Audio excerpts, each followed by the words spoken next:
Fellow San Diegoans, my name is Leslie Williams. Today's date is March 6, 2012, and this is going to be a very short file. I'm at this location right here. You can't see it very well, and you probably say, what's the point of her doing this? Because we can't make no sense of it. Well, it's actually being done for security reasons for me, but it's also to show you where I am at, because if it ever needs to be exposed, I can expose where I'm at in reference to that video, that section of the video I just took. All my email activity as far as sending emails for help from SDSU, public libraries in San Diego, and USD Library are being intercepted and rerouted. Yes. This is part of gang stalking, organized stalking expeditions. Google right now, organized stalking at universities. I have had to multiple times over this last month, and every single time I have had to, I've gotten over 5 million responses. If you get 5 million responses in reference to anything you type in at keyword in at Google, then what's the likelihood of those 5 million responses not being there for no reason at all? My cell phone is being hacked as well. Now, understand this and be clear. I have undisputable, undeniable, 100% concrete proof that I am being gang stalked and organized stalking in San Diego, and that the San Diego police are directly and intentionally involved in this crime that is happening towards me. They're keeping me isolated by intercepting my emails and rerouting my phone calls. And if you go to www.gangstalkingworld.com and read their webpage and then scrutinize their techniques page, you'll clearly see that rerouting phone calls and intercepting emails and intercepting phone calls is one of their main tactics. And you'll also witness the term isolation being described as well, because this is how they keep you in the criminal expedition of what's happening towards you, because the gang stalking and harassment along your routes is not the only thing that happens to you. They're setting the stage for containment, for exploitation, and the only way that they can do that and get away with it is to keep me isolated in this campaign.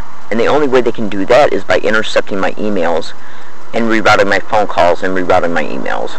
And when they do allow, if they do see me actually going to a place and getting their physical address to go to, they see that I'm through me visiting the webpage, looking up their address, and even printing it out at SDSU or at USD or a public library of theirs. They literally scrutinize what I'm doing, even as far as sending the address to the print station to print it out. They then will use their power positions in the community to literally contact that place that I'm getting ready to go to. It doesn't matter if it's a law firm, a business, a community organization that might advocate for, that might have types of organizations that advocate for different types of abuse victims, like domestic violence. These people will stalk a person to a motel room. They stalk them to their home. They stalk them to homeless shelters. They stalk them to campsites. I'm being electronically harassed at this campsite. I have been from the very get-go since I got here on the 23rd of February, up until this little date. One of them just got outside of my tent 2 nights ago at about 7 o'clock in the morning and said, bitch, bitch, bitch, 3 times right outside of my tent. And if it hadn't still been dark outside, I would have opened up my tent and caught him. Now, I had my digital tape recorder running. Yeah.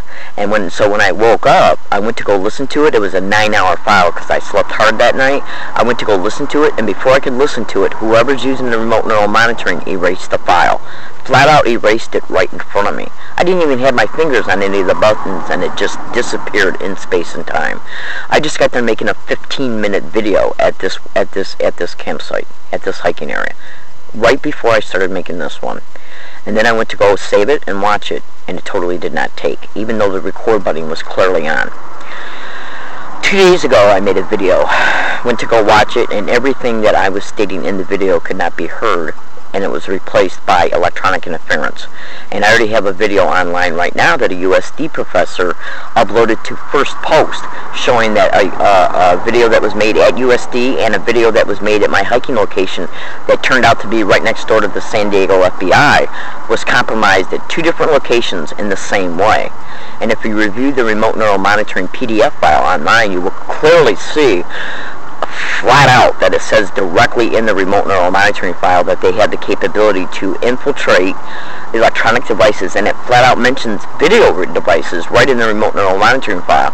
What they can do is piggyback on the electronic, the frequency that this video device is emitting.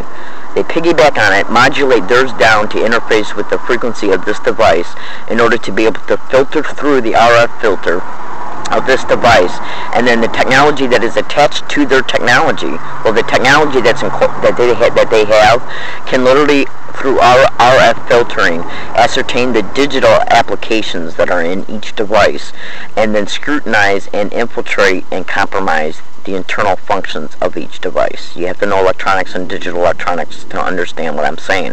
But it flat out says it in the remote neural monitoring file. It literally flat out descriptively says it descriptively that they have this capacity to do this.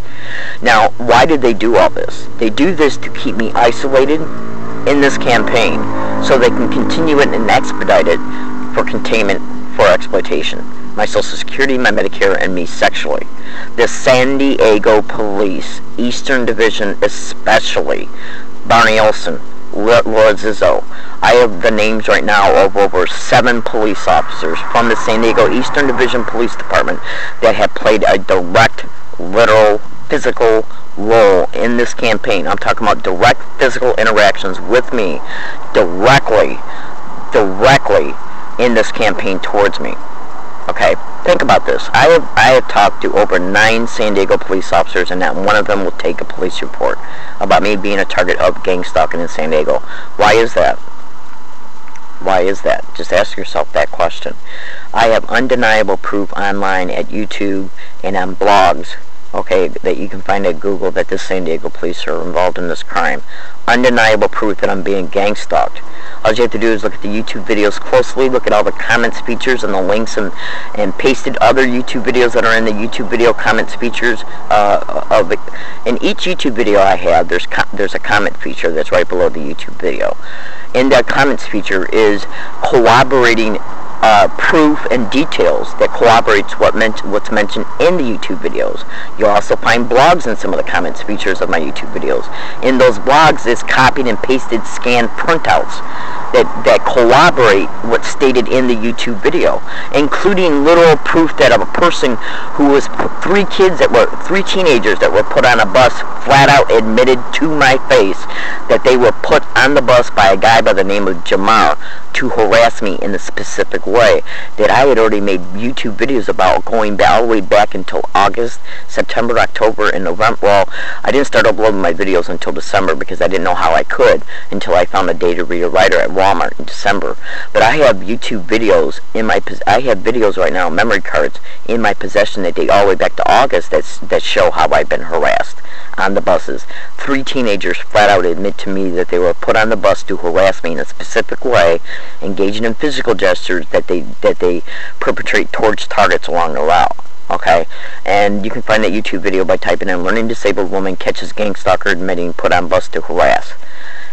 I caught it on digital audio file as far as them admitting they were being put on the bus before they even got on the bus, on the same bus route I was already on. They were put on that bus route later down the road, on the route, to engage in these gang stalking physical gestures by individual I don't have no clue who they are, which shows gang stalking and which shows they knew I was on that route. How did they know I was on that route? In order to put those 3 teenagers on that route to engage in those specific physical gestures, which are directly associated to gang stalking sensitization. My name is Leslie Williams. It's called visual anchoring, okay, the physical gestures. What they do is they sensitize the target to specific verbal statements, which is called audio anchoring, or physical gestures, which is called visual anchoring. And then they have different people every day put along your route, and sometimes they'll use the same people to get along your route everywhere you go to repeat these physical gestures, and that keeps your body reacting to it because your body has been sensitized to it. I'm going to stop this video file because I got to get my day started. Ladies and gentlemen, fellow San Diegoans, I'm a good person, and a lot of the ways that these people are getting normal, average, everyday citizens in San Diego also to harass me is based on a lie. Go to YouTube and type in "listen to a stranger" and view that. and you'll get to understand one of the mechanisms they used to get everyday common San Diego citizens to harass a person they do not know, or to get them to do something towards a person they do not know based on a lie and a badge. My name is Leslie Williams. Continue watching my videos because this is just a tidbit file in reference to some of the current things that are happening towards me. The San Diego police are directly involved in this crime. The homelessness was created by stealing my rent that was mailed certified mail return receipt. How do you steal something out of the mail that was mailed certified mail return receipt? If you Google or go to the United States Postal Service and see how that service operates, you'll see that it's 100% possible to steal something out of the mail that's mailed that way. A postal employee had to engage in that in order for it to be done. Sylvia Amaryllis is another target in San Diego. Go to YouTube and type in gang stalking in San Diego and look for her YouTube videos. Her credit card payments that she mails certified mail return receipt are being stolen out of the mail. She's a current fellow target in San Diego. Also, Google and YouTube Jesse Beltran. He's a target in Sacramento. John Hall just emailed me about him. These are just tidbits, but they don't create the homelessness of a target, and they're threatening Sylvia Amaryllis to, that they're going to create homelessness for her. They make homelessness for a target to destitute the target, to exploit the destitution, to contain the target in syndicated group homes, foster care homes, and institutions in order to exploit the target's finances through a syndicated probate attorney, and to exploit their Medicare, and to exploit them sexually. The San Diego police are directly attached to this organized crime. I'm not just talking about allowing it or not caring about it. I'm talking about they are directly connected to it. My name is Leslie Williams, San Diego, California, March 5th, 6th, 2012.